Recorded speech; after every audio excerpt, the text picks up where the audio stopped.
Hello students, आज हम लोग समझेंगे जो VVI क्वेश्चन है, वेरी वेरी इंपॉर्टेंट क्वेश्चन जो है एग्जाम जो है 2021 के लिए, बोर्ड एग्जाम के लिए। तो उसमें जो आज जो है प्रश्न है वो है पूर्ण प्रतियोगिता में जो है कीमत निर्धारण कैसे होता है, वस्तु का जो है कीमत निर्धारण किस प्रकार होता है, तो उसको आज समझेंगे। सबसे पहले हम समझते हैं कि पूर्ण प्रतियोगिता क्या होता है। प्रतियोगिता हम जानते हैं कि लड़ाई टाइप का ये होता है कि और हर चीज़ में जो एक दूसरा के जो प्रतिद्वंदी होता है, जैसे हम एक स्टूडेंट है तो हमारे जो क्लासमेट होंगे उसमें जो प्रतियोगिता चलती रहती है कि कभी हमारे दोस्त को नंबर ज़्यादा आ जाता है तो कभी हमें ज़्यादा आ जाता है। तो इस तरह से जो कंपटीशन जो है वो चलते रहता है। तो वही जो है इकोनॉमिक्स में भी जो ग्राहक के संतुष्टि और विक्रेता की संतुष्टि, तो विक्रेता चाहता है कि मुझे अधिक से अधिक संतुष्टि प्राप्त हो और क्रेता चाहता है उसे अधिक से अधिक संतुष्टि प्राप्त हो। तो इस संतुष्टि के बीच एक दोनों की संतुष्टि जो एक दूसरे से लड़ती रहती है। तो यही जो प्रतियोगिता है और इसी को जो है 3 रूपों में बांटा गया है, जिसमें पूर्ण प्रतियोगिता भी जो उसी एक रूप का भाग है। तो पूर्ण प्रतियोगिता सबसे पहला समझते हैं। तो पूर्ण प्रतियोगिता में होता यह है क्रेता और विक्रेता के संतुष्टि के संबंध में कि विक्रेता जितना रुपया में कोई वस्तु बेचना चाहता है उसी वस्तु में जो है ग्राहक भी या क्रेता भी जो है उस वस्तु को खरीदना चाहता है। अगर उससे ज़्यादा दाम पर अगर कितना भी अगर बेचना चाहेगा ग्राहक विक्रेता, तो ग्राहक उसे खरीदना नहीं चाहेगा। तो इसलिए यहाँ पर जो दोनों की संतुष्टि होती है कि विक्रेता जितना में कोई वस्तु बेचना चाहता है तो ग्राहक भी उसी दाम पर उसे खरीदना चाहता है। तो इस प्रकार से जो ये पूर्ण प्रतियोगिता निर्धारित होती है कि इसमें जो दोनों की प्रतियोगिता में आधी आधी की जो है संतुष्टि होती है या बराबर की संतुष्टि होती है। इसमें ग्राहक भी संतुष्ट होता है और बेचने वाला भी संतुष्ट होता है। तो यही प्रतियोगिता जो है पूर्ण प्रतियोगिता होती है। तो यहाँ पर जो है अब है कि इसमें मूल्य का निर्धारण कहते हैं। तो प्रोफेसर मार्शल ने कहा था कि जो है कि मांग और पूर्ति के संबंध में, खास करके जो मांग और पूर्ति के बीच जो है कीमत, ये दोनों ये जो है पिसती रहती है। जो ये जो है एक मिड पॉइंट है कीमत मांग और पूर्ति को जोड़ने का। क्योंकि हमने मांग के नियम में पढ़ा है कि जिस वस्तु की कीमत ज़्यादा होती है उस वस्तु की मांग बहुत कम हो जाती है, और जिस वस्तु की मांग और जिस वस्तु की कीमत कम होती है तो उस वस्तु की मांग ज़्यादा होती है। तो ये जो है इन दोनों के बीच जो है संबंध जो है पिसता रहता है। तो ये मिड पॉइंट है, कीमत जो है मांग और पूर्ति का संबंध का मिड पॉइंट है। ये कीमत ही जो है मांग और पूर्ति को जोड़ी रखता है, एक दूसरे से जो है संबंध बनाए रखता है। तो इसमें जो प्रोफेसर मार्शल ने कहा था कि इसमें जो 3 कंडीशन है, या तो हो सकता है कि मांग जो है पूर्ति से अधिक हो जाए, या हो सकता है पूर्ति मांग से अधिक हो जाए, और तीसरा कंडीशन ये हो सकता है कि मांग और पूर्ति दोनों बराबर हो जाए। तो यहाँ पर बात आती है संतुष्टि की। आर्थिक व्यवस्था जो है, अर्थव्यवस्था जो हमारी है, उसमें ये होता है कि सबसे महत्वपूर्ण बल इस बात पर दिया जाता है कि ग्राहक को जो है, उपभोक्ता को जो है, उसको उपभोक्ता में जो है ज़्यादा से ज़्यादा संतुष्टि प्राप्त हो, या वह जितना आवश्यकता है उसमें उसे संतुष्टि प्राप्त हो। तो इस पर जो संतुष्टि पे बल दिया जाता है। तो यहाँ पर जो संतुष्टि जो है, जो मांग और पूर्ति जो है जब बराबर हो जाएगी, कि जब हम कोई वस्तु की मांग रखेंगे और पूर्ति भी उतनी है, तो यहाँ पर जो वस्तु का कीमत निर्धारण जो है,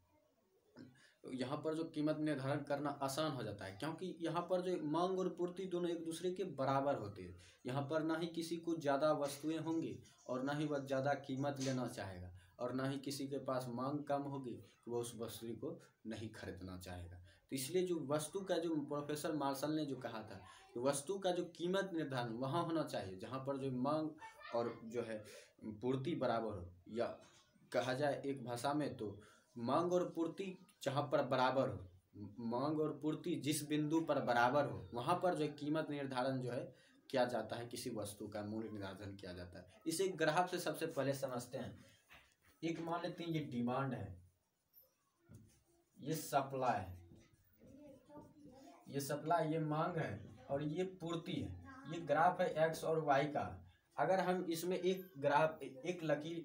यहाँ से अगर मान ले हम खींचते हैं कि एक लकीर चल जाएगा, मान लेते हैं ये सप्लाई का लकीर है, ये सप्लाई का जो है मापदंड निकला, और एक जो है यहाँ पर जो है डायमंड, मान लीजिए एक जो है हम अब मांग का निकालते हैं, ये जो है हमने मांग का निकाला। तो यहाँ पर जो 2 रेखाएं निकले, तो ये जो है मापदंड है मांग का, ये लकीर जो है, ये जो रेखा है वो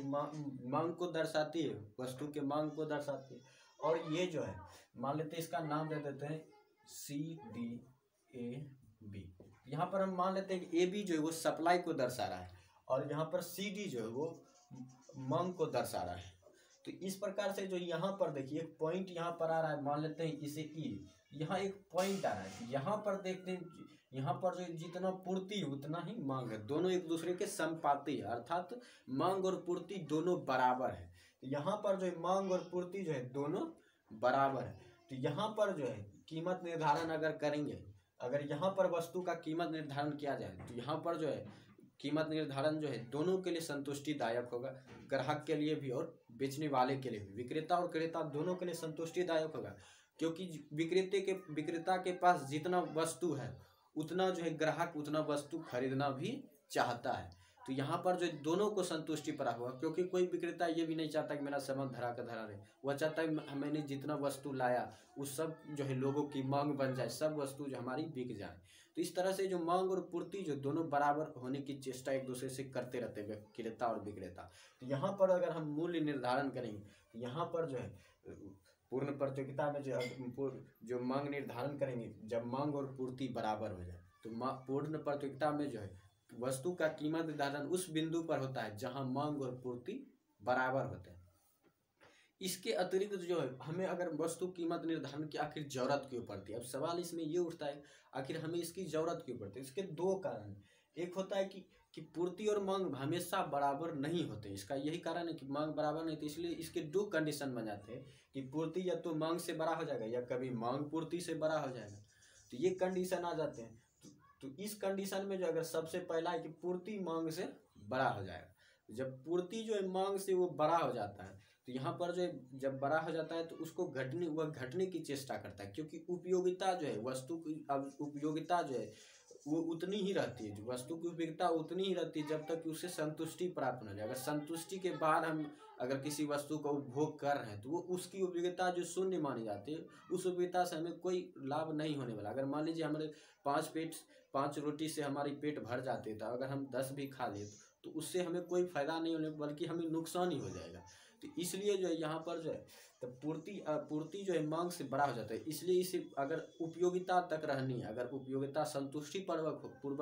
तो ये जो है तब तक घटती रहेगी, तब तक जो है ये घटती रहेगी, पूर्ति तब तक घटती रहेगी जब तक कि ये दोनों बराबर ना जाए, मांग और पूर्ति बराबर ना हो जाए तब तक ये घटती रहेगी।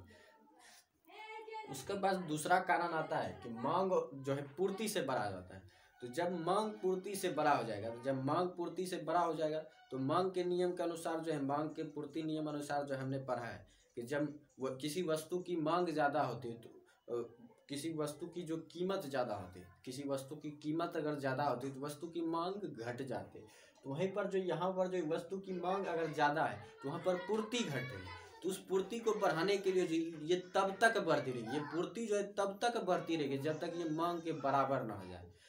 तब तक ये बढ़ती रहेगी जब तक ये मांग के बराबर ना हो जाए। तो इस प्रकार से जो वस्तु का निर्धारण किया जाता है कि एक ऐसे पॉइंट पर इसे ले जाना होता है जहां पर कि मांग और पूर्ति दोनों बराबर हो जाए। जैसे हम ग्राफ से समझ सकते हैं कि ये ई पॉइंट है जहां पर जो हम वस्तु कीमत का निर्धारण करते हैं पूर्ण प्रतियोगिता में, और जो यहाँ पर जो मान लीजिए ये एक पॉइंट है, यहाँ से हमने एक पॉइंट लिया 2 यूनिट से, तो यहाँ पर जो एक पॉइंट यहाँ पर आ गया और एक पॉइंट मान लेते हैं यहाँ, तो यहाँ से यहाँ के बीच जो दूरी बनेगी तो ये जो इसका कंडीशन कहलाएगा मांग बड़ा होगा पूर्ति से। और यहाँ पर एक मान लेते हैं कि एक ग्राफ जो है यहाँ पर इन दोनों के बीच कोई जो दूरी है ये जो है बन जाएगा ग्राफ, ये जो रेखा जो दर्शा रही है पूर्ति बड़ा है मांग से दर्शा रहा है, क्योंकि जो इसका जो मांग देखिए यहाँ पर जो है यहाँ पर जो ये जो इसकी ऊंचाई जो है ज़्यादा है और ये थोड़ा लो है। तो यहाँ पर जो है जिसका मांग ज़्यादा है, तो देखिए यहाँ पर जो सप्लाई ज़्यादा है और यह मांग जो है थोड़ा कम है, मांग इससे जो थोड़ा कम है, 1 यूनिट जो है थोड़ा कम है। तो ये जो है ग्राफ में जो ये जो अगर आप ग्राफ में इस चित्र को अगर फुल्ली पूर्वक अगर प्रैक्टिकली रूप से बनाएंगे तो तब जो दिखेगा, यहाँ पर तो ये बोर्ड है इसलिए जो यहाँ पर जो लग रहा है कि इक्वल है, तो ऐसा तो लेकिन अगर हम ग्राफ में बनाए तो ये सही दिखेगा। तो यहाँ पर जो हम कह सकते हैं कि वस्तु निर्धारण जो पूर्ण प्रतियोगिता में जो वस्तु का निर्धारण जो है, वस्तु कीमत निर्धारण जो है एक ऐसे बिंदु पर किया जाता है जहां पर मांग और पूर्ति दोनों बराबर होते हैं। अगर ये जो दोनों अतिरिक्त जो मांग कीमत निर्धारण के जो 2 शर्त होते हैं या किस कारण से वस्तु का कीमत निर्धारण आवश्यक होता है, तो उसके दो कारण हैं कि पूर्ति और मांग हमेशा बराबर नहीं होती है। तो इसमें दो रूप आ जाते हैं कि कभी पूर्ति जो है मांग से बड़ा हो जाता है, कभी मांग जो है पूर्ति से बड़ा हो जाता है। तो ये दोनों बड़े हो जाते हैं, लेकिन अगर उपयोगिता संतुष्टि पूर्वक हो, यदि उपयोगिता हमें वस्तु के पूर्ण रूप से उपयोगी साबित करना है किसी भी वस्तु के उपभोग को, तो हमें जो है वहीं आना होगा जहाँ पर मांग और पूर्ति बराबर हो जाए, तभी जो है वस्तु के जो है कीमत निर्धारण कर जो संतुष्टि पूर्वक उसकी उपयोगिता प्राप्त कर सकते हैं।